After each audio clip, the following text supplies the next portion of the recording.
Oi, gente, tudo bem? Eu espero que vocês estejam todos com saúde e suas famílias. Bom, nossa aula de língua portuguesa de hoje, vamos tratar sobre o pré-modernismo. E na aula passada eu pedi que vocês pesquisassem sobre algumas revoltas que ocorreram no período da República Velha, no Brasil. Por quê?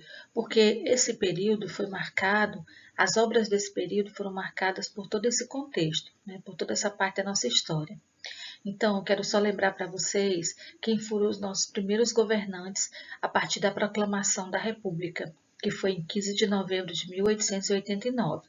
Então, os nossos primeiros presidentes foram dois marechais, o Marechal Deodoro da Fonseca, o Marechal Floriano Peixoto, conhecido como Mão de Ferro, e depois nós temos Prudente de Moraes, Campos Sales e Rodrigues Alves. Eu coloquei aqui os 5 primeiros, porque a República Velha vai até 1930. Eu coloquei esses 5 porque os seus governos marcam algumas revoltas, como a Guerra de Canudos, a revolta da vacina. Nas pesquisas que vocês fizeram, apareceram esses nomes, né? Quando vocês falaram das revoltas, quando pesquisaram sobre revolta da Armada, revolta da Chibata, Guerra de Canudos, né? Então, o pré-modernismo ele ocorreu no início do século XX. Ele começa em 1902 e é marcado com a publicação de um livro chamado Os Sertões. É considerado uma obra-prima da nossa literatura. Os Sertões, do escritor Euclides da Cunha.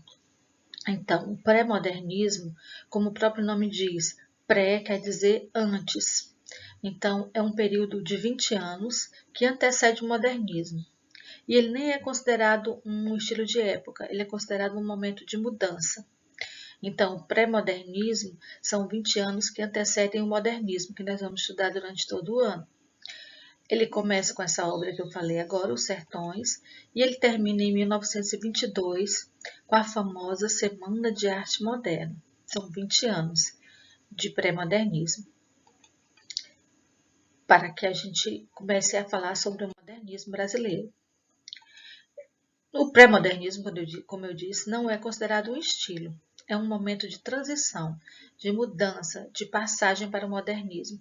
Vai sair do simbolismo, que é o último estilo que foi estudado na segunda série, e vai mudar para o modernismo. Nós temos esse período de 20 anos em que o Brasil passa por sérias mudanças. Os principais autores desse período do pré-modernismo, eles se preocuparam em mostrar ao Brasil que a população não conhecia em suas obras. Que população? A população do Sudeste, do Sul, não conhecia o que acontecia em outras partes do Brasil, como no Nordeste. O Brasil estava se desenvolvendo no Rio de Janeiro, em São Paulo, nas grandes metrópoles, mas o Brasil do interior, do Norte e do Nordeste, passava por fome, miséria, secas, e eles não eram conhecidos por essa parte do país. Então, temos escritores se preocuparam em mostrar o que a população não conhecia, o que a maioria da população brasileira não conhecia. Os principais do pré-modernismo são o Euclides da Cunha, que é o autor de Os Sertões, o Lima Barreto e o Monteiro Lobato. O Monteiro Lobato vocês já devem ter ouvido falar bastante através das suas obras infantis, mas o Monteiro Lobato que a gente vai falar sobre ele é o que tratou de mostrar alguns problemas sociais também que o Brasil enfrentava nesse período. Bom, então o nosso contexto histórico ele tem a Guerra de Canudos, que ocorreu na Bahia, ele tem no Nordeste a questão do cangaço, né, com o Lampião, tem os milagres do Padre Cícero, também o envolvimento do Padre Cícero com as questões políticas, né, que teve a revolta do Juazeiro, que alguns alunos também pesquisaram sobre essa revolta. Na Amazônia era o período do ciclo da borracha. No Rio de Janeiro ocorria a revolta da Chibata em 1910. Temos a revolta contra a vacina obrigatória, onde o Oswaldo Cruz estava à frente da campanha.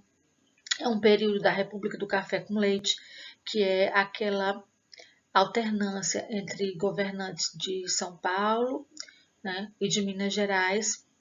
Tem a vinda dos imigrantes, principalmente os italianos. Tem as diferenças da realidade brasileira. entre o Sudeste, que estava em prosperidade, e o Nordeste, que estava na miséria.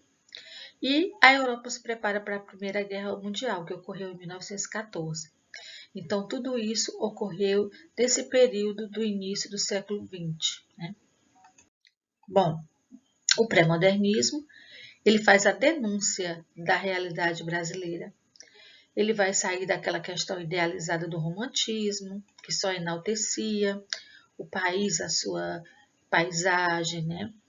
E os seus aspectos positivos, e vai passar para uma denúncia do que realmente acontecia no interior do nosso país.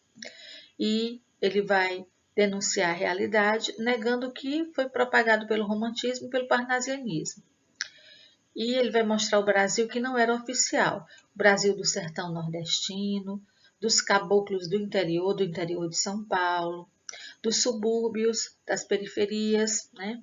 Esse é o tema do pré-modernismo, mostrar o Brasil que uma classe elitizada da população brasileira não conhecia. Bom, aí nós temos o Euclides da Cunha, que vai mostrar o Norte e o Nordeste. Nós temos o Monteiro Lobato, que vai falar sobre o interior paulista. O caboclo, o caipira, que ele vai mostrar é do interior de São Paulo, do Vale do Paraíba. E nós temos o Graça Aranha, que vai falar sobre os problemas de imigração no Espírito Santo. Esse é outro autor, que infelizmente não vai dar tempo para a gente falar sobre ele, mas é um dos grandes autores do pré-modernismo também. E o Lima Barreto, que vai falar sobre o subúrbio carioca, as periferias cariocas, o preconceito. O Lima Barreto é um autor negro que sofreu preconceito em relação a várias coisas. Então, esses são autores principais. Além desses, nós vamos ter na poesia o Augusto dos Anjos. Esses 4 aqui trabalharam mais a questão da prosa, do romance. Depois nós vamos falar também do Augusto dos Anjos, que também faz parte do pré-modernismo. Bom, então, essas obras que nós vamos tratar no pré-modernismo, elas têm ligação com fatos políticos, econômicos, sociais, e eles vão diminuindo a distância entre a realidade e a imaginação, e a ficção. Né? Os Sertões, do Euclides da Cunha, que é a primeira obra, ele faz um relato da Guerra de Canudos. Então, aqui vocês já podem ver que é uma obra que vai retratar uma das revoltas que vocês pesquisaram. O Triste Fim de Policarpo Quaresma é a obra mais conhecida do Lima Barreto. E ele vai retratar algumas questões da periferia do Rio de Janeiro, mas dentro do governo do Floriano Peixoto, e vai apresentar também a revolta da Armada nessa obra. E Cidades Mortas, do Monteiro Lobato, mostra a passagem do café pelo Vale do Paraíba Paulista. Algumas cidades que entraram em decadência, com a decadência também do café. E Canaã, de Graça Aranha, é um documento, trata sobre a imigração alemã no Espírito Santo. Então, são todas questões que envolviam a sociedade da época. Vamos primeiro tratar do Euclides da Cunha, que é a primeira obra. É um autor que nasceu no Rio de Janeiro. Gente, ele foi engenheiro, foi militar, foi jornalista. E a sua obra mais conhecida é Os Sertões. Os Sertões não tem uma linguagem fácil, tem uma linguagem bastante culta. Quando chegarmos ao modernismo, nós vamos ver uma linguagem mais popular. Mas Os Sertões, ele tem uma linguagem formal, extremamente formal. Ele não é um romance de ficção. Ele narra um fato real, ele narra a Guerra de Canudos. O Euclides da Cunha, ele foi enviado para a região lá da Bahia para fazer cobertura como jornalista sobre a Guerra de Canudos, assim como outros jornalistas. Mas ele teve uma diferença, porque ele procurou ao máximo apresentar a realidade. Enquanto os sertanejos que estavam envolvidos naquela guerra eram vistos lá no Sudeste e no Sul como monarquistas, como defensores da monarquia, ele soube enxergar naquelas pessoas apenas brasileiros que queriam viver fugindo da miséria, fugindo da fome, seguindo a sua religiosidade, mas que acabaram se envolvendo num conflito e foram tidos como monarquistas, defensores da monarquia. E todo o país acabou se voltando contra essas pessoas, contra esses sertanejos que estavam naquela região chamada de Canudos. Então, o Euclides da Cunha soube mostrar a realidade.